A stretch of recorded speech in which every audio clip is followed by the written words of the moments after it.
Hello friends, welcome to IICS platform. आज है 13 जून और 13 जून का करेंगे हम करंट अफेयर।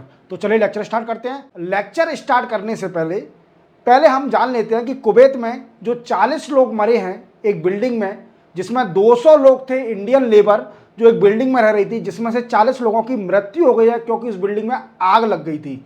अब इसी को जानने से पहले ये समझिए कि देखो ऐसा हो क्यों रहा है।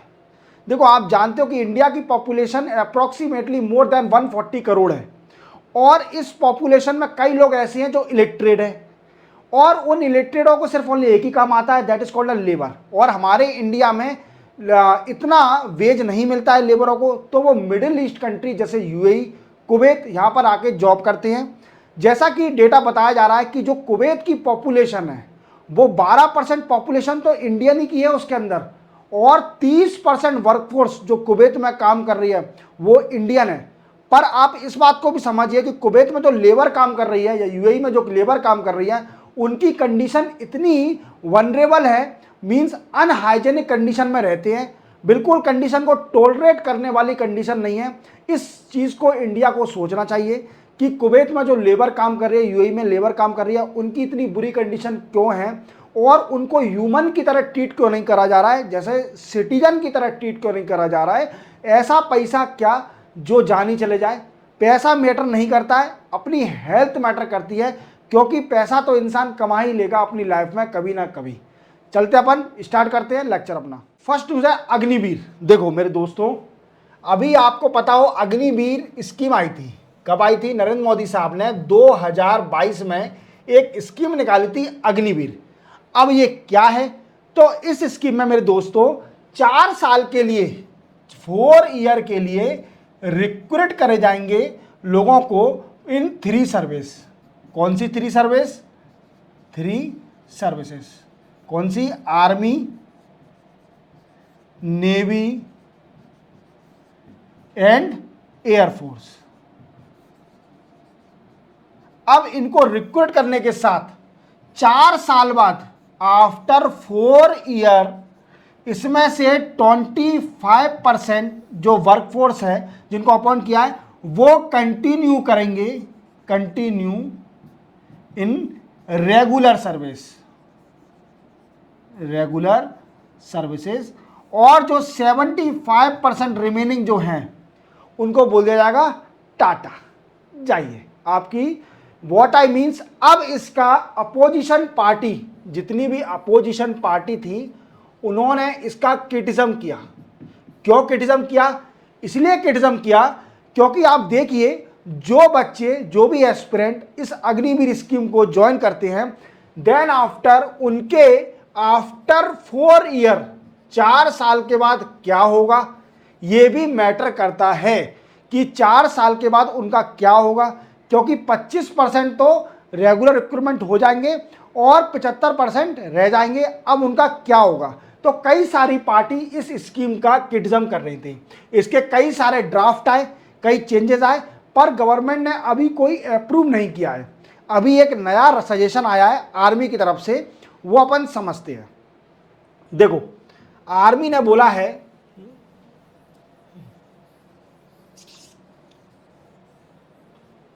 क्या बोला है? सबसे पहला पॉइंट बोला है कि जो अग्निवीर हैं उनको रिक्रूट करा जाए। जो 25% की कंडीशन थी कि after 4 year 25% recruited in regular service, उसको बढ़ा दिया जाए 60 to 70% for regular and 75% for technician. Clear? इतना क्लियर हो गया कि 25% जो कंडीशन थी उसको बढ़ा दिया जाए कितना? 60 to 70%। दूसरी कंडीशन थी कि जो ट्रेनिंग पीरियड है, क्या मीन्स? ट्रेनिंग पीरियड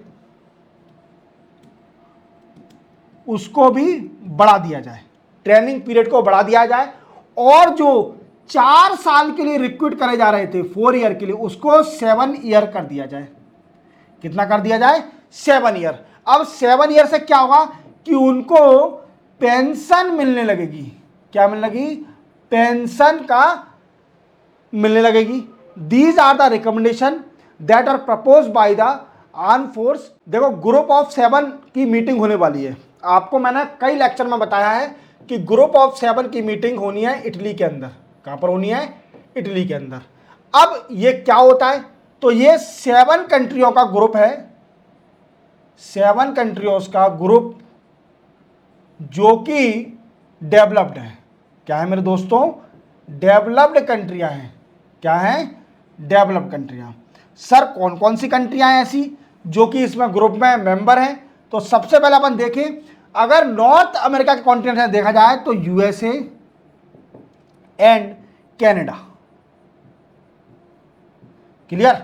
अगर यूरोप कॉन्टिनेंट से देखा जाए तो यूके, फ्रांस, इटली, जर्मनी, और अगर एशिया कॉन्टिनेंट से देखा जाए तो जापान एंड रशिया। नहीं, अब रशिया इसका मेंबर नहीं है, ये याद रखना। पहले G8 था, अब G7 हो गया है। रशिया इसका मेंबर नहीं है। अब इसकी मीटिंग होने वाली है इटली में, और हमारे नरेंद्र मोदी साहब जी को बुलाया गया है। इटली के पीएम जी मलोनी जी इनवाइट किया है नरेंद्र मोदी साहब को। अब वो गए हैं इसके अंदर। अब वो क्या क्या डिस्कस करने वाले हैं इस मैटर में? तो नमो जी हमारे नरेंद्र मोदी साहब एक डिस्कस करने वाले हैं एनर्जी पर, दूसरा क्लाइमेट चेंज। क्लियर? इन चीजों पर नरेंद्र मोदी साहब डिस्कस करने वाले हैं। अब इटली ने कौन कौन से पॉइंट रखे हैं, वो कौन किस पॉइंट पर डिस्कस करेगी?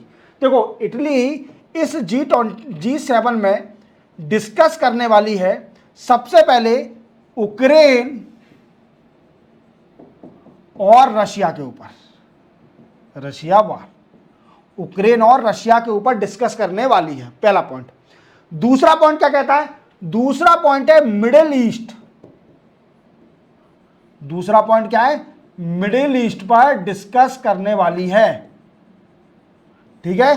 तीसरा है climate change.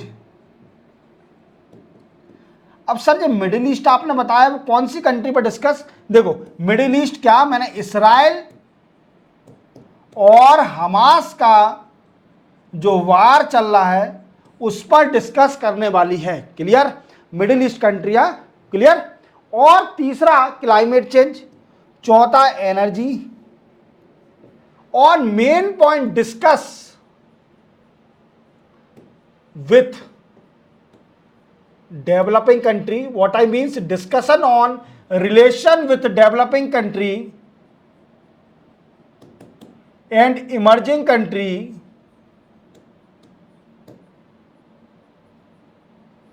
and next point climate change। इन चीजों पर डिस्कस करने वाले हैं वहां पर G7 में। ये पॉइंट आप याद रखना, G7 के मेंबर याद रखना, और G7 की मीटिंग कहां हो रही है? इटली के अंदर। और हमारे नरेंद्र मोदी साहब निकल चुके हैं इटली में, क्योंकि उनका इनविटेशन आया था। Even India is not a member of G7। India was invited by the Italy prime minister मलोनी। Clear? Clear हो गया। चलते अपन नेक्स्ट न्यूज पर। नेक्स्ट न्यूज है नाइट्रस ऑक्साइड के ऊपर। आपको पता है ये क्या है? इट इज अ गैस, इसको अपन लाफिंग गैस भी बोलते हैं। Laughing gas NO2। Clear? It is a laughing gas, और ये ग्लोबल वार्मिंग में सबसे बड़ा कंट्रीब्यूशन करती है। ग्लोबल वार्मिंग में सबसे बड़ा कंट्रीब्यूशन करती है। अब सुनो मेरी बात, हुआ क्या है? अब अभी एक रिपोर्ट आई थी जिसका नाम था ग्लोबल कार्बन प्रोजेक्ट ने एक रिपोर्ट निकाली थी और बोला था कि नाइट्रस ऑक्साइड गैस एनवायरमेंट में carbon dioxide CO2 and methane से ज़्यादा फैल रही है, ज़्यादा फैल रही है। अगर कंपेयर किया जाए 1980 से लेकर 2022 तक देखा जाए तो नाइट्रस ऑक्साइड का जो रेशो है वो दिन प्रतिदिन बढ़ते जा रहा है कार्बन डाइऑक्साइड और मीथेन से ज़्यादा। अब ये करती क्या है, तो नाइट्रस ऑक्साइड सबसे बड़ा रोल करती है ग्लोबल वार्मिंग में, ग्लोबल वार्मिंग, और this is called a green house gas also. अब इसका इफेक्ट क्या है, तो ओजोन लेयर डिप्लीट हो रही है due to increase of nitrous oxide amount in the environment. Clear. अब ओजोन लेयर क्या है सर, तो ओजोन लेयर पाई जाती है स्ट्रेटोस्फीयर में, stratosphere, it is a stratosphere, और ये हमें अल्ट्रावायलेट रे से बचाती है। व्हाट आई मीन्स, सन से दो तरह की रेज आती है, that is called infrared rays, और दूसरी आती है अल्ट्रावायलेट रेज। अल्ट्रावायलेट रेज को जो स्ट्रेटोस्फीयर में ओजोन लेयर है उसको रोक लेती है, क्योंकि it is harmful for human health. Ultraviolet rays से कैंसर और स्किन प्रॉब्लम हो सकती है, that's why ozone layer ultraviolet rays को रोक कर ट्रांसफर टू अपर साइड कर देती है और इंफ्रारेड को पास कर देती है। अगर ये ओजोन लेयर चली गई, इसका डिप्लीशन हो गया, तो क्या होगा मेरे दोस्तों, ultraviolet rays enter in the atmosphere and effect on the human health, human health पर इफेक्ट करेगी, जिससे कि कैंसर और स्किन की डिसीज हो सकती है। तो ये भी देखना बहुत जरूरी है, नाइट्रस ऑक्साइड को भी देखना बहुत जरूरी है। अभी एक रिपोर्ट आई थी, अब ये बढ़ क्यों रही है नाइट्रस ऑक्साइड, तो इसके एक दो रीजन बताए। सबसे मेन रीजन जो बताया है वो बताया है एग्रीकल्चर प्रोडक्शन। क्या बताया है, पहला रीजन बताया है एग्रीकल्चर प्रोडक्शन। सर ये कैसे हो सकता है, agriculture production is the main reason behind the increasement of nitrous oxide, how is it possible.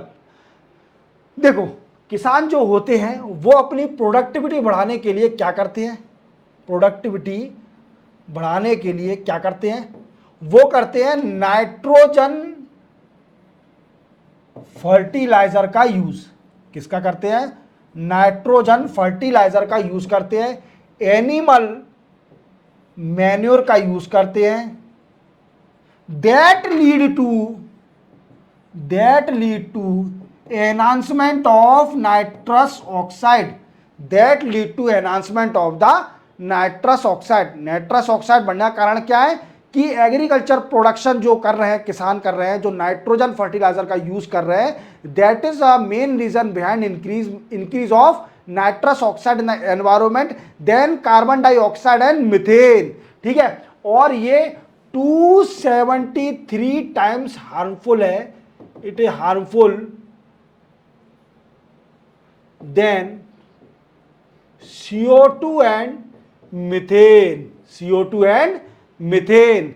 याद रहेगा आपको, तो आप क्वेट कर दोगे कि नाइट्रस ऑक्साइड दिन प्रतिदिन धीरे धीरे बढ़ते जा रही है एटमॉस्फेयर में due to anthropogenic activity. Anthropogenic activity क्या होती है कि ह्यूमन की एक्टिविटी कारण, एग्रीकल्चर प्रोडक्शन के कारण नाइट्रस ऑक्साइड एनवायरमेंट में दिन प्रतिदिन बढ़ते जा रही है। ठीक है, चलते अपन नेक्स्ट न्यूज पर। नेक्स्ट न्यूज है मास के ऊपर।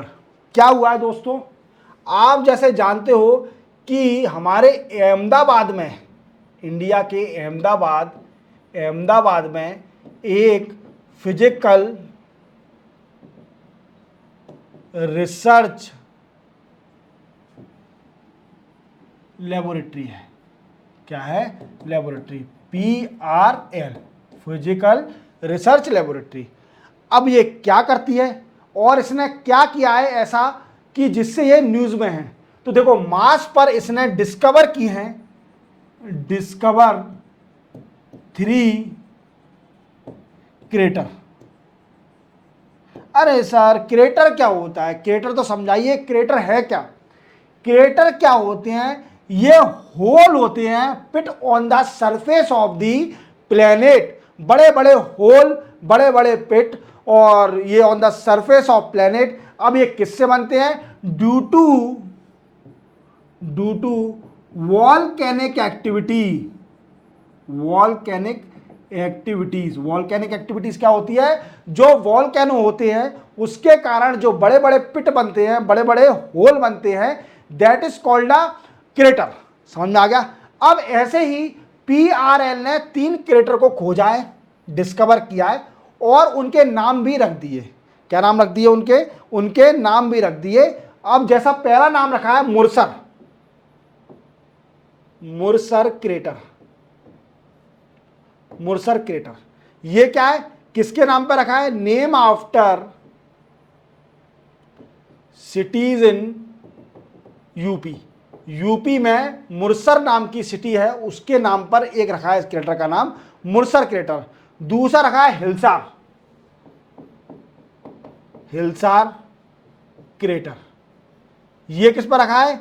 Name after, named after place in Bihar.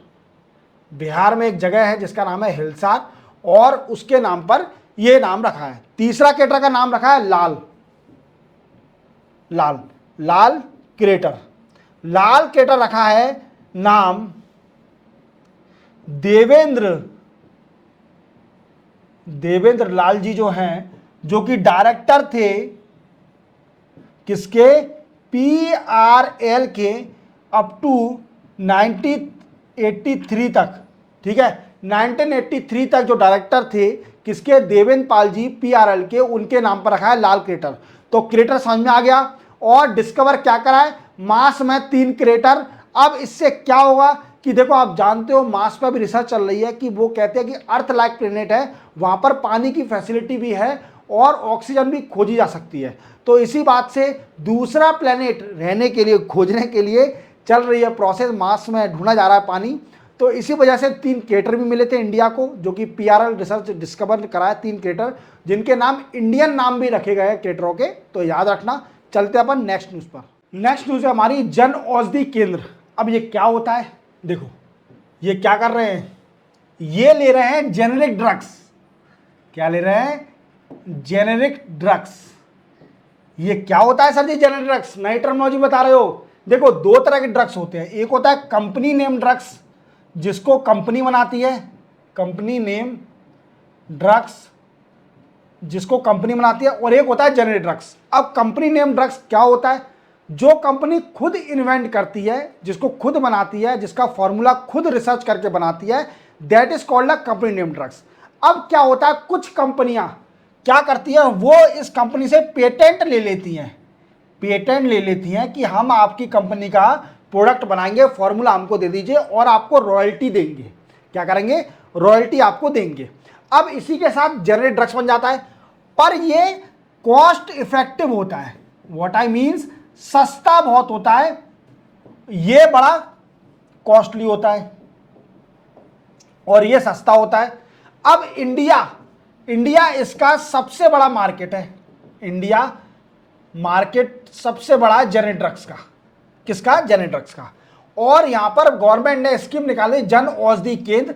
यहां पर सस्ते रेट में जेनेरिक ड्रग्स मिलेंगे लोगों को। क्या मिलेंगे? जेनेरिक ड्रग्स मिलेंगे लोगों को। समझ में आ गया? अब क्या हुआ है, न्यूज में क्यों चल रहा है ये? देखो, न्यूज में इसलिए चल रहा है क्योंकि नेपाल सरकार ने, नेपाल गवर्नमेंट ने अप्रोच किया है। किसको अप्रोच किया है? इंडियन गवर्नमेंट को टू सेटअप दी जन औषधि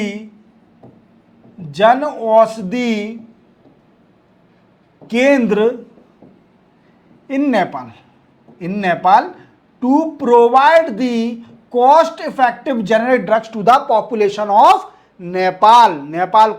नेपाल के लोगों को सस्ते ड्रग्स मिल सके, इसलिए इन्होंने इंडिया को अप्रोच किया है कि जेनेरिक जो जन औषधि केंद्र है वो नेपाल में भी सेटअप हो। इंडिया से अप्रोच किया है और इंडिया शायद में भी मान भी जाएगी, बना देगी, क्योंकि इंडिया और एक और कंट्री थी, याद रखना, पहले इंडिया ने जन औषधि केंद्र मॉरिशस में सेटअप कर चुकी है, मॉरिशस में सेटअप कर चुकी है। और अभी देखा जाए तो हमारे अभी इंडिया में 10,000 स्टोर खुल चुके हैं जन औषधि केंद्र के, और गवर्नमेंट का टारगेट है 25,000 स्टोर खोलने का जन औषधि केंद्र का, जिससे कि लोगों को इजीली व्हाट आई मीन सस्ती मेडिसिन मिल सके और वो अच्छे से अपने आप को ट्रीट कर सके। इसी के साथ 13 जून के करंट अफेयर कंप्लीट होते हैं। मिलते हैं हम कल 14 जून के नए करंट अफेयर के साथ। और मैं आपको बताना चाहूँगा कि आपको ऐसी नॉलेजेबल न्यूज़ पाने के लिए आप चैनल को सब्सक्राइब और बेल आइकन प्रेस करना ना भूलें, और अपने दोस्तों को शेयर करें जिससे कि उनको नॉलेज एक्सपांड हो सके। इसी के साथ मैं आपसे जय हिंद बोलता हूँ।